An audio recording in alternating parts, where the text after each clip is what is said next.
think your idea of a science fair project gone bad, it makes more sense in that it would explain why if these things are alien technologies, they're just kind of hanging around our aircraft carriers for no particular reason, like not trying to communicate. Yeah. Can you imagine a scenario where aliens have visited Earth or are visiting Earth and we wouldn't notice it at all? Oh, sure. I mean, if they've got technology to get here, they've probably got technology to conceal the fact that They're here. trying to conceal themselves. I meant more like they're not trying to conceal themselves, but our cognitive capabilities are like too limited, and we are not thinking big enough. We're looking for little green men. Yeah. We're looking for things that operate at a time scale that's human-like. Yeah, no, I love thinking about ideas like that. That's great science fiction novel fodder, that the aliens are so different that we simply don't see them. I mean, is there, in terms of language, do you think it would be difficult, not aliens visiting us, but traveling to other places to find a common language? You've written about the importance of language in intelligent civilizations. How difficult is the problem to bridge the gap between aliens and humans? Yeah. In terms of language, so we're not lost in translation. Yeah, I mean, there's different takes on that depending on how biologically similar they are to us. I mean, there's a school of thought that says basically advanced life has to be carbon-based for just reasons of chemistry. So right away, if you impose that limitation, then you're kind of assuming something that's starting to be biologically similar to us. So if they're about as big as we are, and they kind of move around in space, in a physical body the way we do, then there's probably a way to solve that communication problem. If they're like beings of pure energy from Star Trek or something like that, then it's a different story.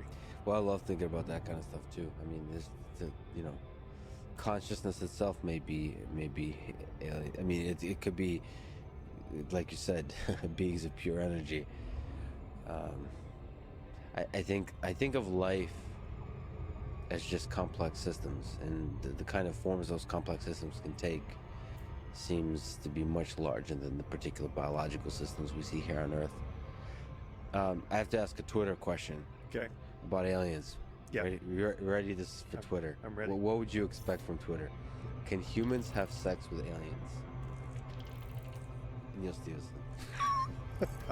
You can pass. I asked the language question. Can they communicate? Yeah.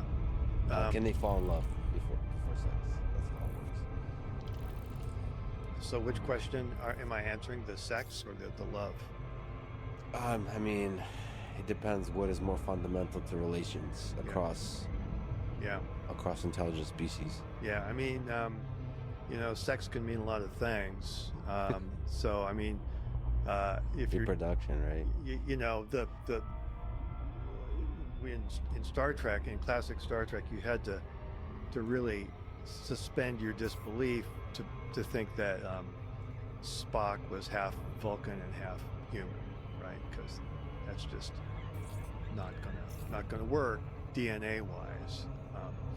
So if by sex you mean reproductive sex, then I would say no, unless you go to a panspermia kind of theory, which is that humans were seeded onto the planet as part of a galactic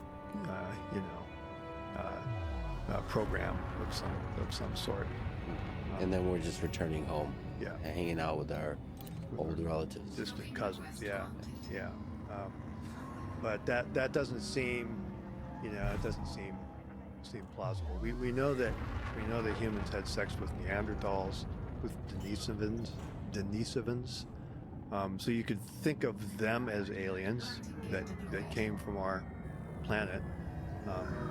So that's a kind of data point, I guess.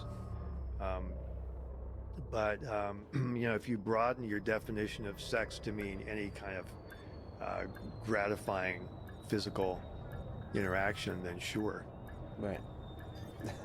Dancing. And that's how we get to love. Okay. And love can take many forms. Love can certainly take. I have to ask you, in terms of space, just looking at where Blue Origin is, looking at where SpaceX is today, Mm-hmm. and maybe looking out 10, 20 years out from now, are you impressed with what's happening? We just saw William Shatner go up to space. Yeah, I was just watching his video this morning before I came here. Yeah. Are you impressed with where things stand today? Yeah, I mean, SpaceX, in particular, has done things that are just unbelievable, and I don't think anyone was anticipating 20 years ago